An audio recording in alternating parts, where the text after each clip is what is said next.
ఇది జీలకర్ర బెల్లం. ఇవి రెండు వేరు చేయలేనంతగా కలిసిపోతాయి. పెళ్లి తర్వాత భార్యాభర్తలు కూడా జీవితాంతం అలా కలిసి ఉండాలని ఇవి తలపై పెట్టిస్తాయి.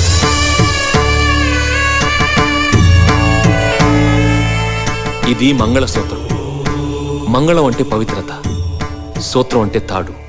ఇది మెడలో పడగానే పెళ్లి అగ్ని కంటే పవిత్రం అవుతుంది. పుట్టింటికెళ్తే అత్తారింటిని, అత్తారింటికెళ్తే పుట్టింటిని మర్చిపోకూడదనే 2 బొట్లున్న తాళిని మెడలో కట్టిస్తారు.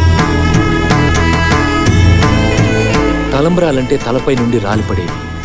ఆ ఇంట్లో సిరి సంపదలు కూడా అలా వచ్చి పడాలనే తలంబ్రాలు పోయిస్తారు. 7 అడుగుల్లో ప్రతి అడుగుకి ఒక అర్థం ఉంది.